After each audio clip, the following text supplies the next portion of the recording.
Hello, and welcome to Raw Umber Studios.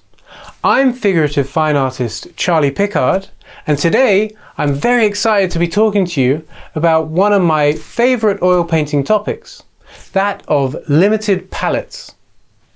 Limited palette oil painting can serve as a really fantastic introduction to beginning oil painting students, but it can also help to strengthen and deepen the understanding of the dimensions of colour for more advanced oil painters. So I think it can be a really fantastic tool for your tool belt. But what do I mean by dimensions of colour? Well, as we generally understand it, there are three main dimensions to colour. The first, that of value, is going to be determined by the lightness or the darkness of a value. The second, that of chroma, is going to be determined by the intensity or purity of a colour, or the distance of the colour either towards or away from a neutral grey tone. The final dimension is going to be the most generally well understood of all of the dimensions of colour, and it is largely what most people think of when they use the term colour. That is the dimension of hue, or the spectral wavelength of a colour. All that this refers to is the general word that you would use when you describe a colour to another person. So for example, this would be blue in hue, and this would be yellow in hue. Over the next 4 weeks, we're going to be going over 4 simple limited palettes, which are going to each in their turn isolate one of these dimensions. These palettes are the Grisaille or value palette, which is going to consist of just black and white pigments. Then the temperature or chroma palette, which is going to consist of black, white and orange. The Zorn palette, or the limited hue palette, which is going to consist of black, white, red and yellow. And finally, the full palette, in which we're going to get rid of black and just work with 2 sets of primary colours. As we move into the Grisaille palette, there are 3 main concepts that I'm going to want to communicate to you before we begin. These 3 concepts are grouping, planes, and edges. And they're going to be very helpful for us in all levels of oil painting.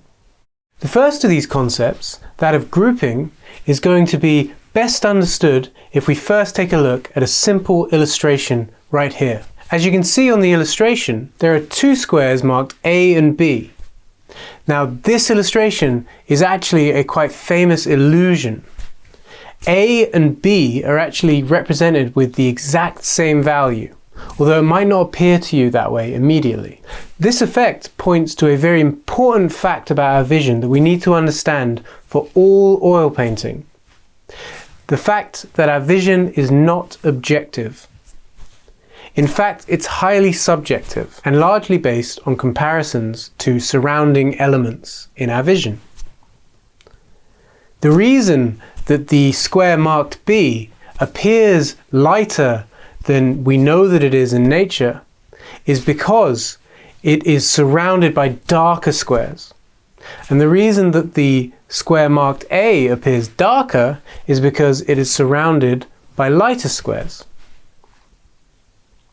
This effect will wreak havoc on us when we try to paint, as we'll generally see values within areas being darker in the lights than they actually are, and values within the dark areas appearing lighter than they actually are. So, dealing with this difficulty is going to be one of the main challenges we come into when we deal with oil painting. So, what's the solution here? In general, the main lesson that I want you to take from this concept is that we can't judge any values in isolation, as we'll make incorrect judgments. What we need to do is make our judgments in the proper context of our picture. And so creating the context of the picture is going to be our first priority, and getting there as quickly as possible is going to be a huge help for us in making correct value judgments. The concept that's going to get us there the quickest is the idea of grouping our values. In general, what I'm going to want you guys to do is to initially think of your values as no more than 3 values for the entire image. This is going to feel a little bit restrictive for beginners, as oftentimes we're going to want to use more values. However, using these 3 values is actually going to be extremely effective in getting our picture to read quickly. Keeping these simple values is going to make our image read more clearly to our viewer and give us a stronger image. Now, in general, you aren't going to need more than 5 values for an entire image. And most of the modeling that we're going to be so concerned with is going to be more about transitioning between these 5 values than it is about adding additional values. If we take a look at this fantastic academic study by Albert Edelfelt, we can see this theory in action. If you take a look, all of the lights, midtones and darks are kept extremely close together. And this is going to be the general idea that we work with when we're working with oil paintings. And starting our big mixes this way is going to make us very efficient in representing our subjects. Moving on to our second concept for today, we're going to want to introduce you to a couple of the most fundamental forms available to artists. These 2 forms are the cube and the sphere. Now, you'll probably be familiar with those, but one of the things that people don't often give these forms credit for is that these are the 2 most fundamental forms that we see in nature. And every other form is derivative of these 2 fundamental ones. The first one we'll look at for our idea of planes is the cube. And really, all that planes are the cube-like idea of the complex forms that we're confronted with. If we wanted to, say, take this cube and transition it towards a sphere, we could imagine ourselves chopping off all of the corners of this cube to give us a slightly more complex form. And then we can imagine ourselves again chopping off more corners until we get a complex planar construction of this sphere. And in general, this is the way that I'm going to want you to think about painting when we deal with black and white subject matter. You can think of your brush as a chisel chopping off blocks of wood. Now, you might wonder, why exactly do we care about this simple planar construction of form? Well, the first reason that we care is that each plane is going to be represented by 1 value in our image. And our brush can only hold 1 value at a time. So understanding the planes is really where we're going to be making our brush strokes.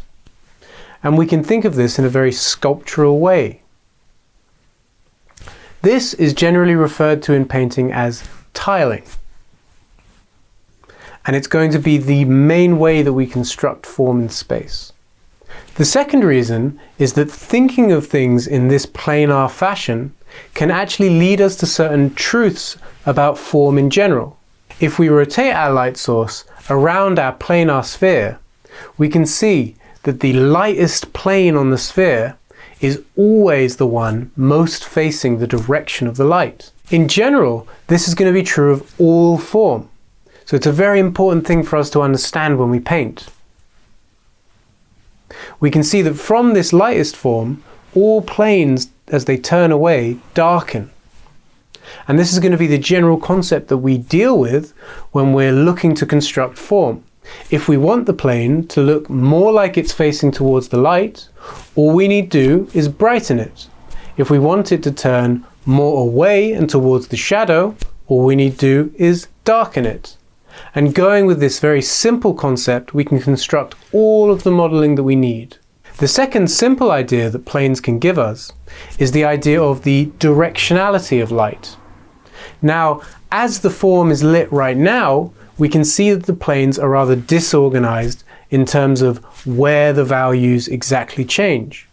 We know that they're changing and getting darker as they turn away from the light, but beyond that there isn't a clear pattern. However, if we turn the form so that the lightest plane is facing towards the light and all of the other planes are going perpendicular, we can see that this simple value structure emerges. And this tells us a very important fact about light. The idea that as we go towards the light, we gradate up to it. And if we take values perpendicular to the light source, we're going to get one very simple value. And this idea of the planes that are perpendicular to the light source being one value is going to be incredibly helpful when it comes to constructing our brushwork. In general, we're going to want to make brushstrokes that are either perpendicular to the direction of the light or headed towards the direction of the light to create gradations. And that leads us into the final concept. You might wonder what I mean when I say gradations and why we would use them. Well, in general, this planar structure is going to give us a very geometric idea of the volume. If we look at it when represented in more human-like figures, as seen on this Asaro head, you can see that it gives it a pretty robotic or generic feel. In order to move away from this more robotic idea of the form into a more organic, rounded idea, we need to engage with our final concept, which is called edges. Edges, in general, are going to refer to the edge of a shape. These edges are going to vary from completely hard, clearly defined shapes, which is going to, in the form, give us our planes, to completely indistinct or soft edges, which are going to be what we call gradations. And everything we see is actually in some level between these two extremes. In general, when we deal with brushstrokes, we want to be able to do things in as few brushstrokes as possible. My general advice to students with brushwork is to try to do everything that you want in 3 brushstrokes per piece of information. Try first to do it with 1 if you can. If you need an extra brushstroke to correct, do 2. And if you must do a 3rd, do 3. But try to avoid going above and beyond this, as every additional touch to the canvas with the same mix is going to do a lot to weaken our brushwork. And especially as we get into further palettes, you're going to see reasons why the more you touch the canvas, the more you're going to lessen the effect of our painting. So as much as we can, let's try to build good habits with this first palette. Now, on the left, I'm going to show you 4 main ways to soften an edge. The first of these is going to be our main workhorse when it comes to working on paintings. The reason for this is it's the most academically sound and controllable way to soften an edge. What we're going to be doing is mixing an in-between value between the 2 values that we want to soften the edge, and we're going to place that value alongside the shape in between the 2 values we want to soften. We can then repeat this as many times as we want to create as much as we can the illusion of a soft edge, even though we haven't done any sort of blending. And in general, the reason why this is going to be our most sound way is we are controlling every in-between step. So when in doubt, this is the best method to work with. However, in general, this way is going to be rather slow, and also it's going to generally come out with a rather stripy effect to your painting, which might be something you're looking for. But if you're not, there are other methods. The second way that I'm going to want to show you is brushing across the shape, again with the in-between value. And this way is largely going to be controlled through pressure. First, I'm just going to show you it with a small brush, and you can see you'll have to make a lot of different marks with this smaller brush. Now, this might make it a little bit ineffective as far as going across the entire painting, but you can see if we use one big brush, we're going to get a much quicker and stronger soft edge than we get with the previous methods. This method, however, is going to be a lot harder to control, and I generally only use it when I'm looking for a really broad edge. The third method that I'm going to show you today is going to be what I like to call the zigzag brush mark. And this is going to be taking advantage of a lot of the blending nature of oil paint. What we're going to do is just take, again, an in-between value, and we're just going to bring it back and forth in a zigzagging motion until we get a broad, soft edge. Now this is going to be one of the least controllable methods that I'll show you today, and so shouldn't generally be used for everything. I only really use this when I want a really soft edge, for example in a background. Now all of these various methods can be used with a dry brush or a soft brush. We can use the same motions with a brush with no paint on it to get a broadly softer effect. A dry brush is not going to affect the surface as much as a wet brush is. However, again, this is going to weaken the effect, so we don't want to do it too much. Now, there are infinite ways to deal with softening edges, and really I want you to explore for yourself. As in general, there aren't any right or wrong ways to soften an edge, but in general there are ones that are a little bit easier to control for beginners. And so those are our three basic concepts that we're going to be using as we move forward into the painting. The idea of grouping, planes, and edges. And as we move forward into the painting, we're going to try to keep these in mind. Now before we get into the painting proper, I just want to talk a little bit about palette organization. So in general, when we mix, we're going to want to organize our palette in some way. Now for me, especially with the Grisaille palette, the best way I've found to organize it is to go from dark on one side of the palette to light on the other. And in general, you're going to want to try to keep this very basic value structure going as we move throughout the entire painting. As how organized your palette is going to reflect on the painting. Now you're going to see when I work that I'm not exactly going to be able to keep this structure entirely the whole way, but it is going to be a very important thing that I try to keep in mind for the entire painting. Now, with all of that discussed, let's get right into the demo.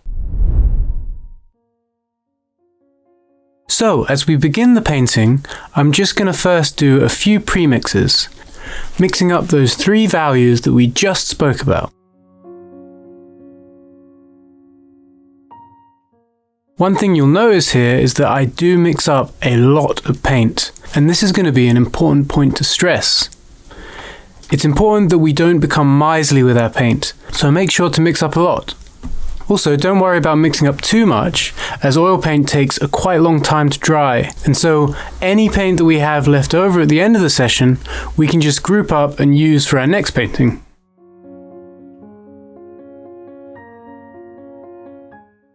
Okay.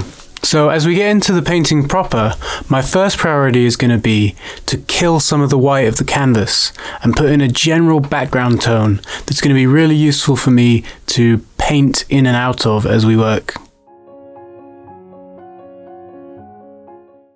I usually paint this layer quite thin as I don't want it to interfere too much with the colours that I put down after it, but I just want it to be a general amount of paint on the surface. Usually thinned down with quite a lot of turpentine. After we've got that, we can jump straight into the drawing of the portrait. And one note that I'd like to make before we actually get started with that is just that I want to point out that I'm starting with the mid-tone. And this might be something that you wouldn't expect, as in general I'm going to be drawing the shadows a lot. Now, one way to think about painting is that contrast can be thought of as a limited resource. And in general, the more that we can start with low contrast at the beginning of the painting, the larger a space will be allowed for us as we move into the later stages. So what I'm doing is just holding back on really going very dark or very light at the beginning to allow myself space to expand. In the course of these demos, I'm not going to talk too much about drawing, but it's enough to say that it is a very, very important part of painting, and it should always be at the forefront of your mind. One thing that I will talk about is a simple way that can maybe help you to establish your simple proportions. In order to initially get this, what I like to do is to just try to find what I call a square relationship. And that just means a big relationship in the painting that is 1-to-1, as you can see on the reference. With this large 1-to-1 relationship established, I can build all of the other relationships from it, and I'm not going to have to worry too much about the big proportions as I move forward, even with all the minor changes that I'll make.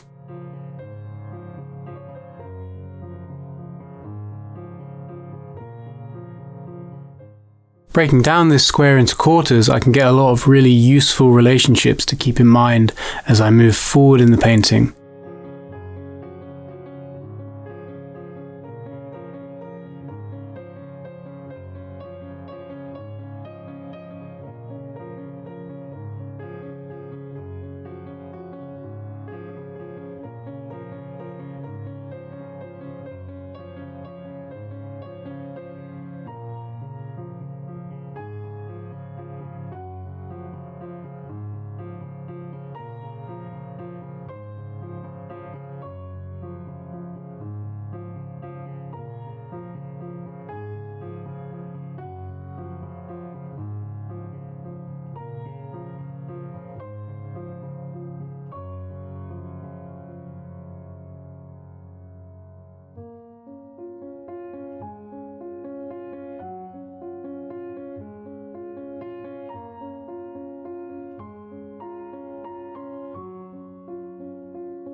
And as I'm working into these early stages of the painting, one of the things that I like to do is keep the edges quite soft initially. I'm sort of going for a blurry photograph rendition of the portrait at this stage.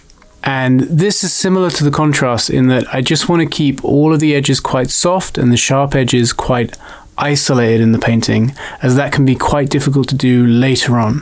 And as you can see, I'm utilizing a lot that idea of painting across the shapes instead of just painting right up to them. And I'm really only painting along the edges of the shape when I want a quite sharp edge at this stage. For example, in the contour of the cheek and the cast shadow of the nose and jaw.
Once I'm happy with this sort of broad, soft form idea of the head, I'll start to break down some of the details and add in the deeper dark, as I find, especially in this painting, it was a big help in establishing the left-hand side of the face.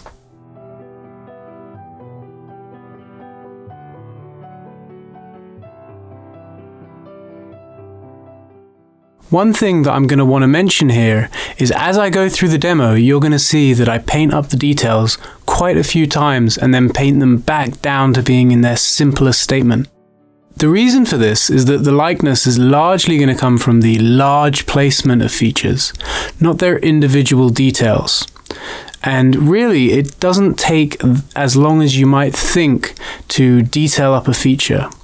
In fact, most of my effort is going to be in trying to find the correct placement and likeness of our model, and you'll see that I'll paint it up and down throughout the entire process. It's important that you don't get too attached to any details that you paint up, as very often they'll be in the wrong place and will need to move just a little bit.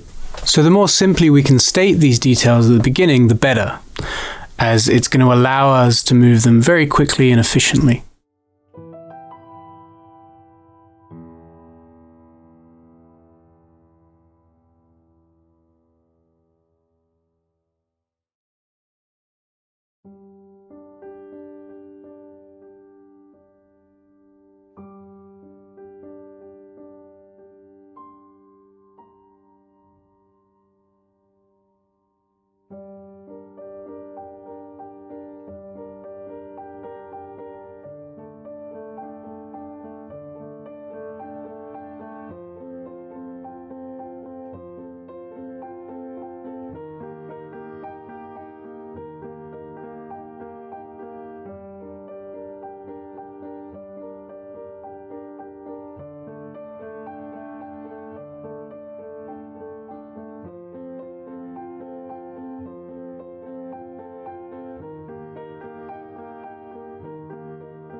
Another thing that I'll do at this point is expand into my full 5-value range. And in order to do that, I'm just going to expand up to the highlight on the forehead, as I think it's going to help a lot with getting the sort of rounded aspect of the head, and also giving a decent sense for the general light fall off that's occurring on this head from the top to bottom.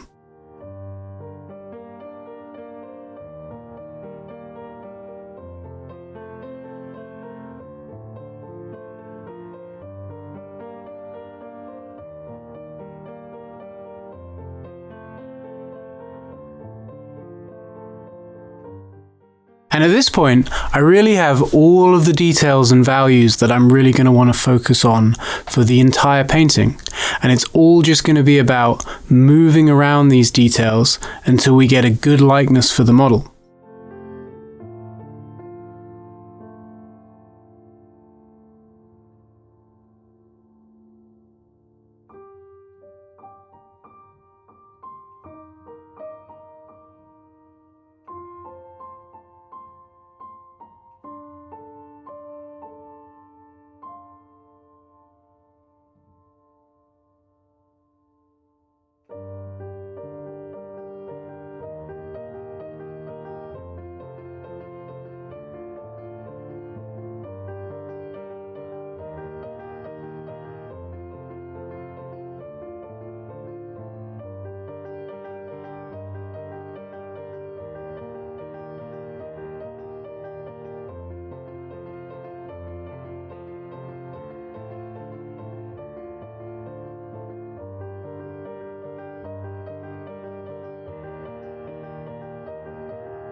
At this point in the painting, I started to notice that I had gotten the head tilt a little bit wrong, and I needed to restructure my head as a unit. A few of the important lines that we can think about here is something called the T shape of the head. And as you can see on the reference, this is just a T line, which is going to go from the center line of the head compared to the symmetrical lines going across the head. As the head is a symmetrical unit, this is going to be a really important basic structure that we can think about as we move forward in the painting.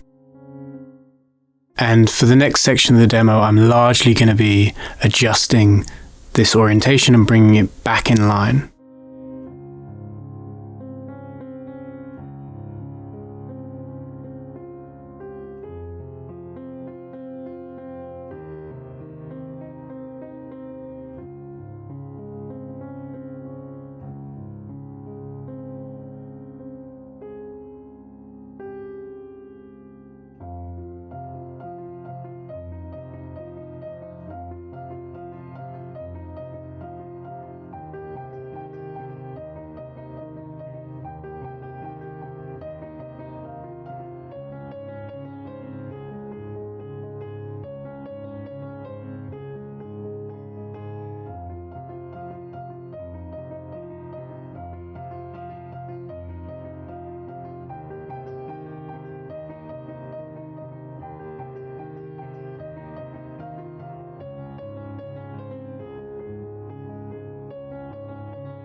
At this point in the painting, I feel like I've gotten a decent idea for a sort of generic head in the position of the model. And it's important now to take a look at how we can transition this generic head into a more clear likeness of our model.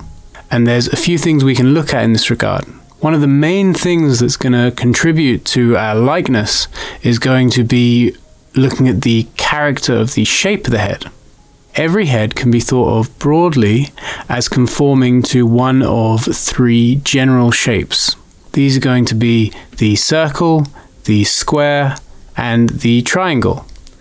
And this can be a hugely helpful idea when you get a little bit lost with the likeness. So with this particular head, one of the things that I noted at this point was that the widest point on our portrait is going to be in the jaw bones. And below these jaw bones, our model is going to taper quite strongly in a kind of triangular character down to her chin. There's also a much more subtle but still pronounced taper going up from the cheekbones into the forehead. And I also noticed that at this point, my painting was not looking quite as slender as the model. So having evaluated that, I moved around a lot of my shapes to more match this character of our model. And it's always going to be important throughout any painting that we always stop and take stock at the end of each stage and make sure that we're capturing the character of our model properly. Now that I'm more happy with the character of the model, we can go back into modeling the form. And what I'm going to be generally thinking here is I'm just going to lighten tones as they face more towards the light and darken tones so they face more away, and try to explore some of the planes as I go through. I'm also going to thicken up a lot of the highlight areas of the form, just because I enjoy quite a thick impasto in areas of the painting, as a contrast to some of the thinner shadow areas.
At this stage in the painting, I was feeling pretty confident about the large placement of a lot of the shapes, so I felt it was time for me to start to get into actually refining down some of those details.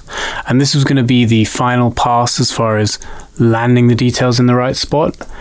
Although I make a point to remain vigilant and adjust any drawing problems I see as I move forward, I'm just shifting my focus to now start to pull out a lot of those smaller planes and details of the features as I go.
At this point in the painting, I started to realize that I wasn't really capturing the slender nature of the model, and I realized that this was actually because I wasn't putting in the sort of answering side plane on the light hand side of the face, as in general I'd been trying to keep the light shape quite broad. However, this slender nature to the face was quite an important one, so I'm just going in and putting in a much darker plane on that side of the face to really get the sense that it's turning back in the light.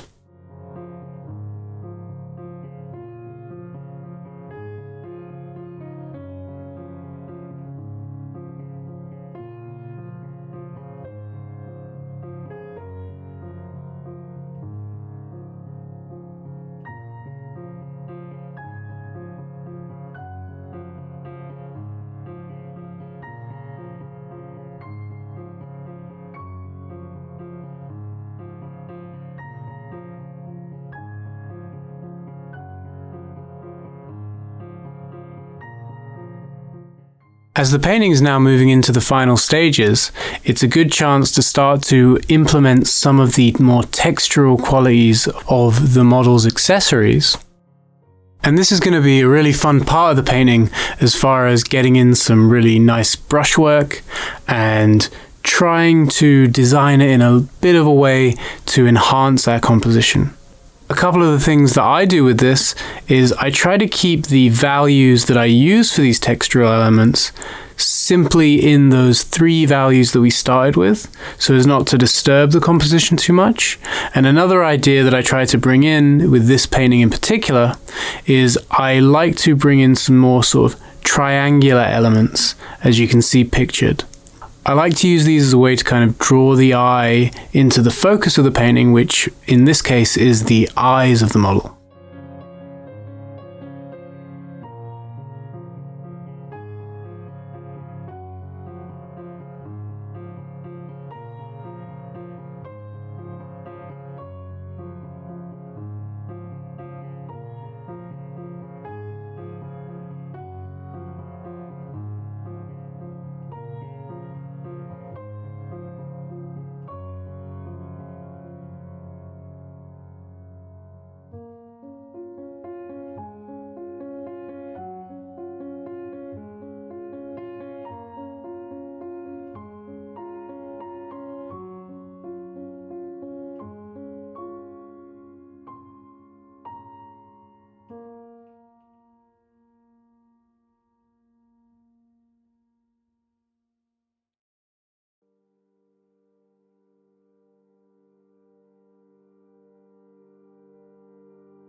you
And I'll also get into putting some of the highlights in the hair and really trying to pull out some of that hair texture, which I think is going to be a great contrast to our skin.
And now that we move into the very final part of the painting, I'm just going to take a final pass around every detail and really make sure that I've got all of the features set up in the way that I want, and really get into the finer details and character of each individual feature.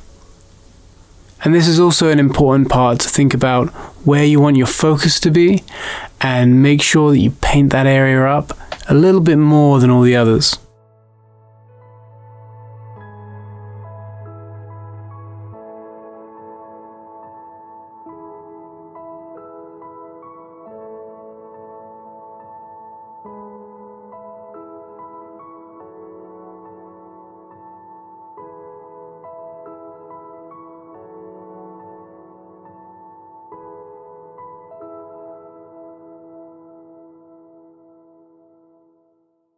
At this point in the demo, all of the major problems have been solved and the image is quite resolved. So for the rest of the demo, I'm just going to be working on small details. If you're watching this live and you want to ask any questions about my process, I'm in the chat just below. So if you want to ask, feel free to go ahead.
Thanks so much for watching my demo. Next week, we're going to tackle the temperature palette, which is just going to be black, white and orange. We're going to take our first few steps into the world of chroma and see how that affects our paintings. See you then!